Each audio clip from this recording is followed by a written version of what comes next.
क्या हर देशभक्त के लिए जरूरी है सस्ते चीनी माल का बायकॉट,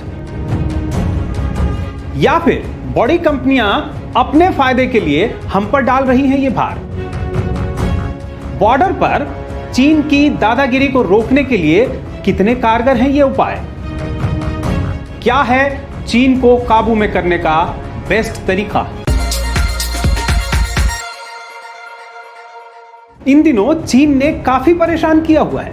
ऐसे में लोग बायकॉट चाइना लिखी हुई टी शर्ट और कैप ऑर्डर कर रहे हैं। और चाइना जिस तरह 15 अगस्त पर हिंदुस्तानी तिरंगा एक्सपोर्ट करता है, वैसे ही ये माल भी एक्सपोर्ट कर रहा है। तो हमें स्मार्ट बनना है, बकरा नहीं। चीन के साथ शह और मात का ये खेल स्लोगन लिख देने भर जितना सिंपल नहीं। चीनी माल में क्या क्या समस्या नहीं मिली? खिलौने में, बच्चों के दूध में जहरीले तत्व मिले, यहां तक कि चावल आ गए प्लास्टिक के।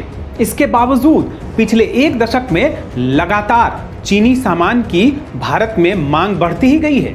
ऐसा नहीं कि हमें अपनी सेहत या बच्चों का ख्याल नहीं, लेकिन कुछ तो है इन चीनी माल में। देश के मशहूर इनोवेटर हैं सोनम वांगचुक, लद्दाख में रहते हैं। इन्होंने भी चीन के खिलाफ बायकॉट की अपील की है और कहा है कि हमें चीन से लड़ने के लिए बंदूक की नहीं बल्कि बटुए की ताकत दिखानी है। हम आपको वो तरीका बताएंगे जिससे देश की आन बान और शान भी रहे और साथ ही आपकी जेब भी हल्की न हो। ये सच है कि इन दिनों 2 देशों के बीच सिर्फ सैन्य युद्ध नहीं होते, बल्कि आर्थिक और तकनीकी बढ़त हासिल करने की भी उतनी ही होड़ होती है। चीन को लेके कोई भी जज्बाती फैसला लेने से पहले दोनों देशों के बीच के आर्थिक रिश्ते को अच्छी तरह समझ लेना बहुत जरूरी है। चीन भारत का टॉप ट्रेड पार्टनर हो चुका है। भारत और चीन के बीच सालाना 6 लाख करोड़ का कारोबार होता है। इसमें भारत का लगभग 1 लाख करोड़ का निर्यात चीन को होता है और चीन का लगभग 5 लाख करोड़ का निर्यात भारत को होता है। भारत में चीनी कंपनियों का निवेश पिछले 5 साल में 5 गुना बढ़ गया है। यह भी सच है कि भारतीय बाजार पर चीनी कंपनियों का जादू काफी हद तक छाया हुआ है। चीनी मोबाइल ऐप टिकटॉक ने YouTube जैसे प्लेटफॉर्म को भी पीछे छोड़ दिया है। इसी तरह भारत में लगभग 2 लाख करोड़ के स्मार्टफोन के कारोबार पर लगभग 72% कब्जा चीनी कंपनियों का है। इसी तरह स्मार्टफोन के कारोबार में लगभग 45% चीनी कंपनियों का हिस्सा है। लेकिन हमें यह भी समझना होगा कि भारत जो दुनिया भर में निर्यात करता है, उसके लिए बहुत हद तक चीन पर निर्भर करता है। जो हम बड़ी मात्रा में दवा निर्यात करते हैं, उसके लिए जो कच्चा माल होता है यानी API, वो 70% चाइना से ही आता है। इसी तरह से इलेक्ट्रॉनिक कंपोनेंट जो हैं, वो भी 70% चाइना से ही आते हैं। और हम जो बाजार से कोई सामान खरीदते हैं चाइना का सस्ता माल, वो तो हम आसानी से उसका विकल्प हासिल कर सकते हैं, लेकिन इंडस्ट्री की जो डिपेंडेंसी है चाइना पे, वो बहुत गंभीर है और इसे सरकार की मदद से ही दूर किया जा सकता है। और जो भारतीय स्टार्टअप हैं जो खूब कारोबार कर रहे हैं, दुनिया में नाम कमा रहे हैं, इनमें भी चीन खूब इन्वेस्टमेंट कर रहा है। पिछले 1 साल में ही चीन ने इन स्टार्टअप में 2 गुना इन्वेस्टमेंट किया है। और अगर देश के 30 बड़े स्टार्टअप लिए जाएं तो इनमें कम से कम 18 में चीन का निवेश है। OYO, Paytm, Ola, Byju, BigBasket, Delhivery, Dream 11, Hike, Snapdeal, Zomato, हर जगह चीनी निवेश है। अब सवाल है कि चीन को सबक सिखाने के लिए भारत क्या कर सकता है?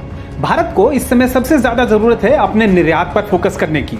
अमेरिका जैसे देशों को कई सामान हैं जो चीन और भारत दोनों ही निर्यात करते हैं, लेकिन इसमें चीन की हिस्सेदारी भारत के मुकाबले बहुत ज्यादा है। अभी वो समय है जब अमेरिका जैसे बहुत सारे देश चीन के खिलाफ माहौल बना रहे हैं। ऐसे में भारत चीन की जगह ले सकता है निर्यात के मामले में। इसी तरह से भारत में जो यूनिकॉर्न है यानी नए स्टार्टअप जो अच्छा काम कर रहे हैं, उनमें अगर चीन निवेश करता है तो उससे घबराने की जरूरत नहीं है। तीसरी बड़ी बात कि भारत में इस समय जो कमजोर कंपनियां होती, उन्हें चीन अपने निवेश से कब्जे में लेने की कोशिश कर सकता था, लेकिन भारत सरकार ने पहले ही डायरेक्ट FDI का उसका रूट रोककर इसका समाधान कर लिया है।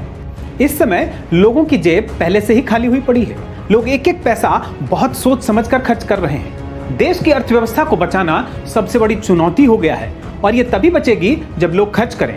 उसके लिए जरूरी है कि सामान सस्ते हों, यानी देश को मंदी से बचाने के लिए सस्ते चीनी सामान काफी मददगार साबित हो सकते हैं। जो मौजूदा ग्लोबलाइज्ड इकोनॉमी है उसमें चीन के प्रोडक्ट्स की पहचान करना भी आसान नहीं है। इसी तरह भारत ने जो अर्थव्यवस्था अपनाई है उसमें फिलहाल विदेशी निवेश की जरूरत है जो चीन से आ सकती है। अगर हम चीन के सामान का पूरी तरह बायकॉट भी कर देते हैं तो चीन का जो निर्यात है उस पर बहुत कम असर पड़ेगा, क्योंकि भारत का हिस्सा चीन के निर्यात में बहुत कम है। इसी तरह से भारत का जो मैन्युफैक्चरिंग सेक्टर है वो फिलहाल इस स्थिति में नहीं है कि भारत की पूरी मांग पूरी कर सके। साथ ही भारत की कई कंपनियां फिलहाल इस कंपटीशन को खत्म करके कंज्यूमर पे अपना पूरी तरह से कब्जा करने की तैयारी भी कर रही है। जब देश और सरकार वैश्विक उदारवाद के रास्ते पर चल पड़ी हो उस दौरान हम आर्थिक राष्ट्रवाद को पकड़कर बैठे नहीं रह सकते। आपने गौर किया होगा कि प्रधानमंत्री या सरकार के कोई भी बड़े नेता ने सीधे सीधे चीन के खिलाफ कोई कॉल नहीं दी है। अगर ये बातें आपको अच्छी लगी तो अपनों के साथ शेयर कीजिए, अपनी राय हमें भी बताइए। कमेंट बॉक्स आपका इंतजार कर रहा है।